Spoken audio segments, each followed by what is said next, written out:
Oi, sou eu de novo. O que estava ruim ficou ainda pior. Nos últimos dias veio à tona um dos maiores escândalos envolvendo aposentados e pensionistas do INSS. O rombo, segundo levantamentos, ultrapassa a casa de 6 bilhões de reais.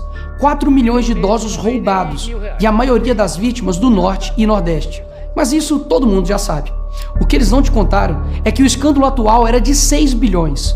Hoje, com um novo relatório da CGU, mostrou que só em 2023, 35 mil reclamaram de fraude e o valor movimentado, 90 bilhões. 90 bilhões. Nós estamos diante do maior escândalo de corrupção da história do nosso país.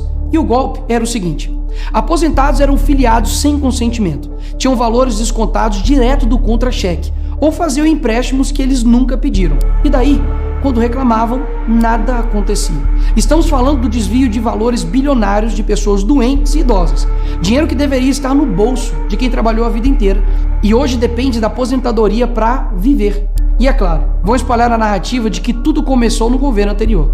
E já percebeu que no governo passado tudo era culpa só do presidente. E nesse governo nada é culpa do presidente?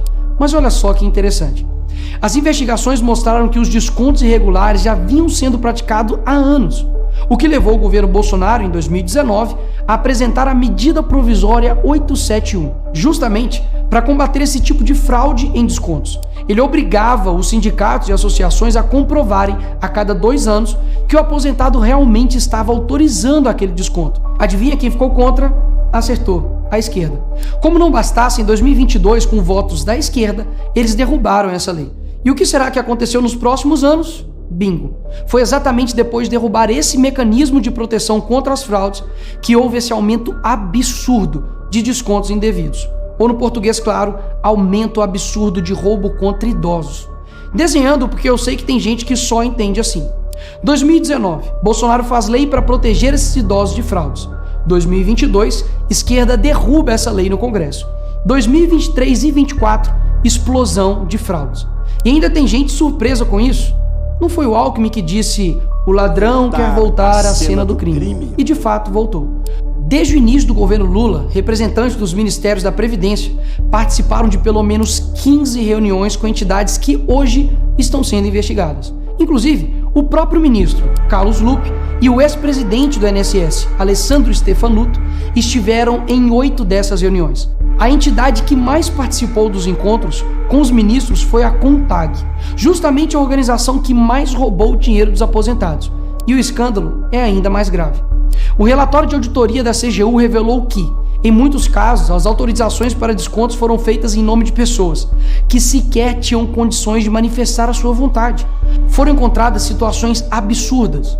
Pessoas com deficiência grave, impossibilitadas de assinar qualquer documento, indígenas que vivem em aldeias remotas e não sabem ler ou escrever, e até aposentados que nem moram no Brasil.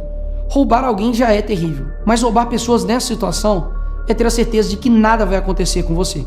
Não é à toa que o relatório do próprio INSS mostra que o governo tinha ciência e sabia como barrar os descontos desde 2023. O Tribunal de Contas da União também sabia da denúncia desde 2023. Desde essa época, poderia ter ajudado as pessoas que foram vítimas, mas o julgamento ficou parado por mais de 1 ano, por um ministro do TCU indicado por Lula. E o sindicato investigado era do irmão do Lula. E o filho do Lewandowski, ministro do Lula, advoga para outra entidade acusada de fraude do INSS. É o país das coincidências. Ou seja, reuniram com entidades investigadas, foram avisados, confessaram que sabia e ignoraram. Fingiram que não viram.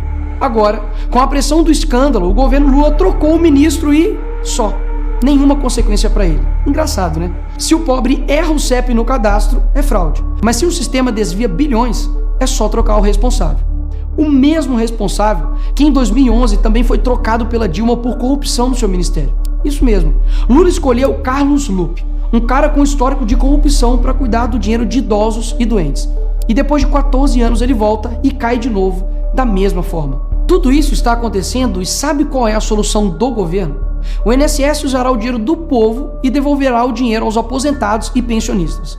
Traduzindo, as vítimas vão ressarcir o prejuízo das vítimas. E os criminosos, Nicolas, seguirão livres, sem punições. Que bela democracia. Eles roubam e quando a gente descobre, eles mandam a conta pro povo brasileiro pagar. Assim fica fácil roubar. É o crime perfeito. Tá, Nicolas, mas o que vocês estão fazendo contra isso? Eu e a oposição apresentamos um projeto de lei para proibir definitivamente esse tipo de desconto automático no INSS. E mais, preciso da sua ajuda para poder pedir para instalar a CPI dos roubos dos aposentados. E será lá nessa comissão que vamos investigar mais a fundo e poder colocar na cadeia quem foi responsável por isso. E aí sim, fazer com que eles devolvam esse dinheiro, não que você pague essa conta. Vá até a rede social do Hugo Mota e Davi Alcolumbre e peça para que essa comissão seja instalada. E por fim, vá urgente ao seu banco ou veja o extrato na sua conta pelo celular e veja se há algum desconto indevido. Só assim, você saberá que está sendo roubado ou não e peça o cancelamento imediato desse roubo. E sim, o tempo passa rápido. Eu sei que muitos não pensam no futuro, mas um dia ele chegará. E que nesse dia tenhamos feito algo para chegar aqui diferente do que estamos vivendo agora. Ninguém aguenta mais um país que só desanima a gente a cada notícia. Mas para chegar aqui diferente, a gente precisa fazer algo diferente agora. Porque o partido que prometeu cuidar do povo, um presidente que se colocou como o pai dos pobres, acabou explorando quem eles mais juraram defender. Mas eles só chegaram lá porque muitos acreditaram neles. E até quando? Porque quando chegar aqui, talvez seja tarde demais para mudar o Brasil.